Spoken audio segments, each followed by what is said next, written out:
Hey guys, welcome back to the Are We OK podcast. The final segment for today, we have two special guests. Their names are Quincy and Evan. Ladies first, Quincy, tell us a little bit more about yourself.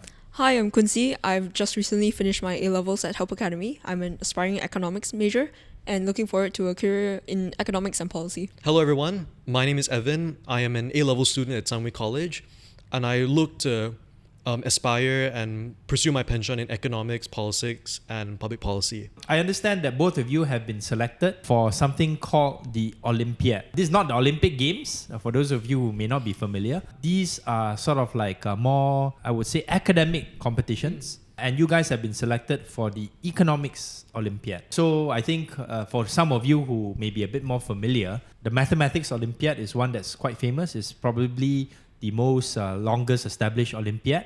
And then you have some in other sciences, for example, physics, chemistry, biology. And now, based on what you guys have told me, there's also other Olympiads, including economics, the Economics Olympiad that started in 2018. So maybe you can let us know, how did you guys sort of like get interested in wanting to even apply for this Economics Olympiad? Maybe Quincy, you'd like to start? I've been involved in Olympiad since primary school. I used to do math, science, earth science and astronomy Olympiads since forever. And I'm also currently a director in a student organization called the Malaysian Alumni Association of International Science Olympiads. I know it's a bit long. Short form, we call ourselves AMISO, AMISO. And our main goals are igniting scientific opportunity and raising Olympiad interests among Malaysian youth. So when I decided to pursue economics during my A-levels for my further studies, it seemed like the right next step to go and find the Economics Olympiad. And AMISO introduced that opportunity to me. I met IEO alumni from previous years, and from there, the ball just kept rolling and I managed to get on the team. So I've always been interested in economics primarily because I wanted to understand how the world functioned. So business, finance, politics, public policy. I think at the heart all of it was economics. So I really was super interested in that, and I always wanted, being a competition guy myself, if there was some sort of prestigious economics competition that could be done in Malaysia. While there are other competitions like say the Malaysian Public Policy Competition, there wasn't really any economics Olympiad yet. So until like recently as well. So that's why I decided to join as well. And being part of other student organizations such as the Association for Malaysian Economics Undergraduates, AMU, as well as ICMS, the International Council of Malaysian Scholars. Leadership positions is one thing for university applications, but extracurricular activities in the subject of your choice was something that I really wanted to do, and this Olympiad provided me exactly the opportunity. So how did you guys sort of like get selected? Was there some sort of test or something like that? There are 3 stages to get selected for the International Economics Olympiad, or IEO as we'll call from here. So there's the Kijang Economics Competition, which takes place at the school level. There's usually about 1,000 to 2,000 participants nationwide, secondary and lower secondary. Then for that, the top 10% will get chosen for the Malaysian Economics Olympiad, which is like nationwide, national level type competition. So only the top 10% get selected. They're basically medalists. For there, we'll do some economics questions, so multiple choice, a few essays in like a bunch of topics within and outside our syllabus especially. So after that, the best students, so typically about 15 or 20 students, will get a selection camp. That way they'll sort of assess us better to choose the top 5 for the team. So for this year, one of our selection tests was making a business case presentation relating to commercial banking. How would we as say risk analysts improve the profitability of a small banking institution? So we had to role play in a way and make our whole presentation about it, explain our stance and all that in under 24 hours. So yeah, it was really quite intense. It's a really rigorous process, the whole thing.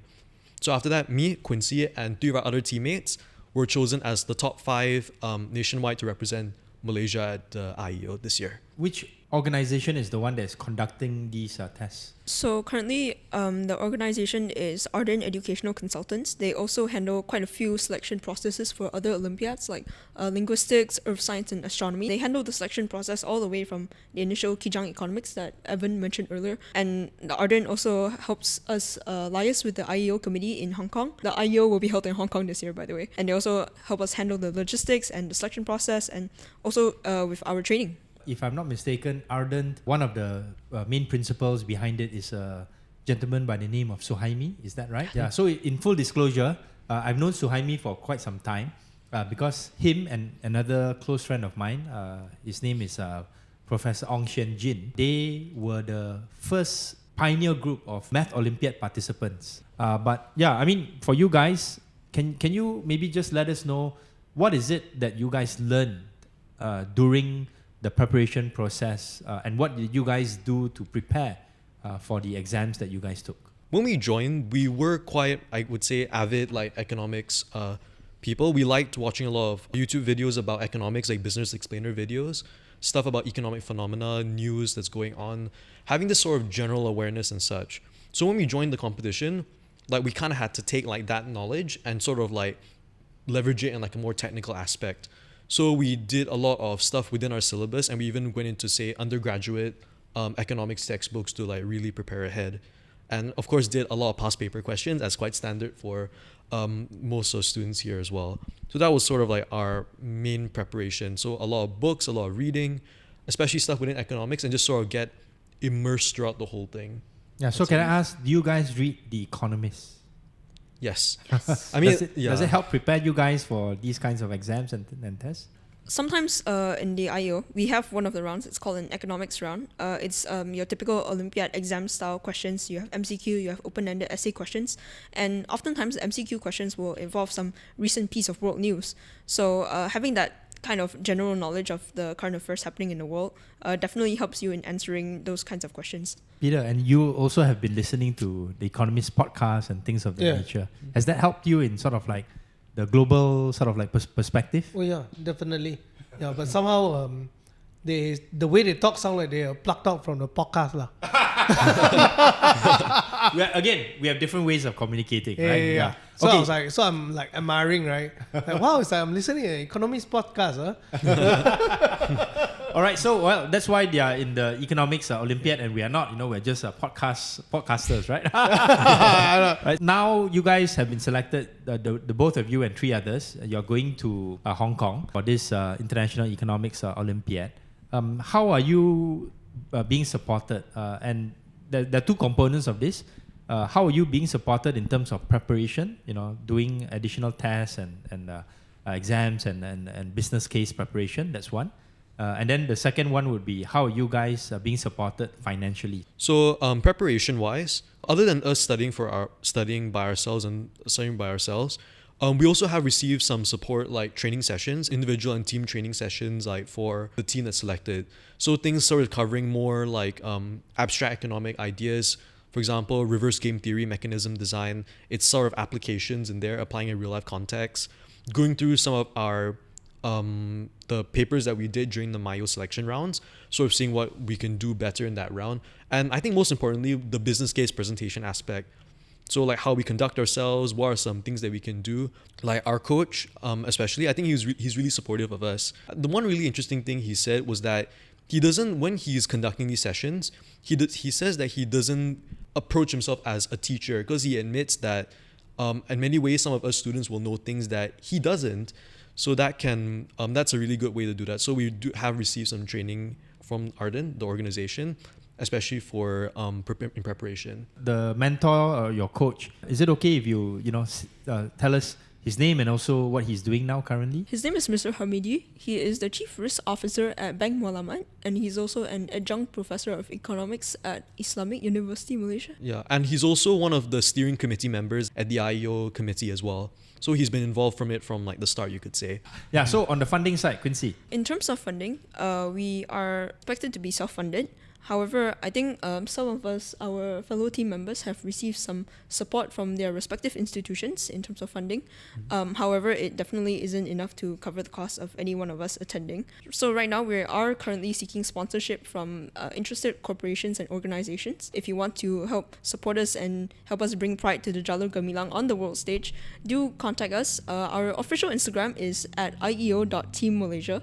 So if you want to consider supporting or donating to our upcoming crowdfunding campaign, do reach out to us. We'll post the Instagram link in our show notes, in our YouTube channel, and also some of the additional details that they will provide to us that we will share. And I think maybe on a more personal part personal pitch, so to speak, on behalf of you guys. I haven't participated in any Olympiad before, but I know of many of my peers in Singapore who have participated in physics, chemistry, math Olympiads, and these guys are people whom I admire a lot. They were definitely the smartest people I know in those respective fields. And some of you may be thinking, why do we want to support something that is so, quote unquote, so elitist? I think it is important for us to support such initiatives for a few reasons. Firstly, we're not only supporting the competitors, but we're also supporting the larger ecosystem, whereby you've heard Evan say more than 1,000 students are sitting for the tests and applying every year. So this is one way in which we can build a much more robust intellectual ecosystem in Malaysia. And even in the Madani economic framework, the Prime Minister talks about raising the floor and raising the bar and raising the ceiling. So this is our effort to try to raise the ceiling for a small but important group of young people. And I think the second reason why this is important is because if, let's say, we want to be the best of the best, we want to compete at the international level, and also to be able to put ourselves on par with some of our neighbors, whether it's Singapore, Vietnam, these countries that are very good in some of these Olympiads and receive good government support.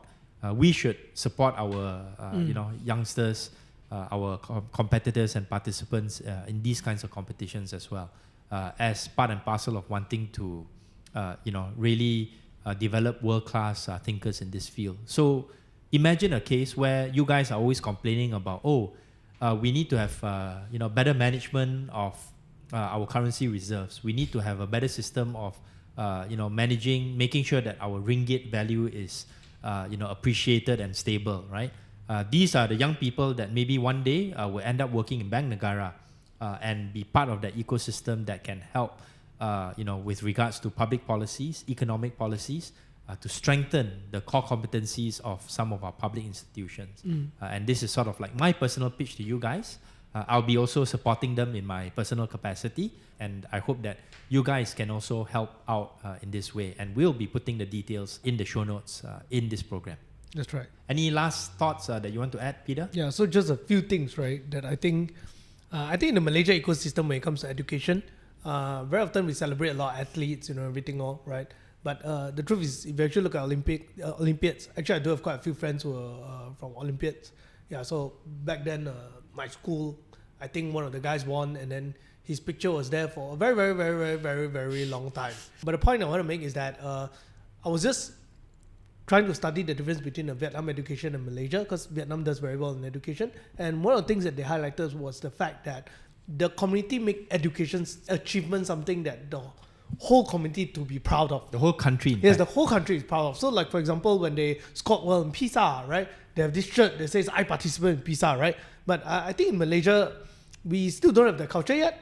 Yeah, it's still kind of like, so Olympiad, congratulations. The only time people are going to talk to you guys, right, is after you win. Before that, no one cares, right? Yeah. So I think that's a very sad thing, because if we can make academics part of a celebratory culture, something that people can be proud of, just like watching football or whatnot, I think it can gain a lot more interest amongst people, and therefore removing the idea of like it being just an elitism kind of thing, right?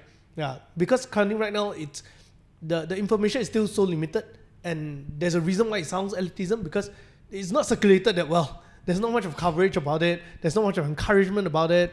Yeah, so therefore it becomes like only the privileged few, not say privileged few, but people really, really, really interested will make the extra effort to go and find out, right? Like you guys, like probably half the things that you tell me about is like, oh yeah, got such thing, huh? I also didn't know, right? I think that this is something that can be promoted, and for those of you out there, whether corporations, I know a lot of our sponsors are banks and so on, you need people like this, right? And I think government should also pay more attention to it, and political party especially, right? Because yeah, I think these are things I really look forward to. So I hope that when you guys win, and even win or not win or whatever not, just make Malaysia proud and contribute to the nation. So you know what to do. Ping us up, message us, and get in touch with these guys. IEO Malaysia. Yeah. Yep. Okay. Thank you for your support. Thank you.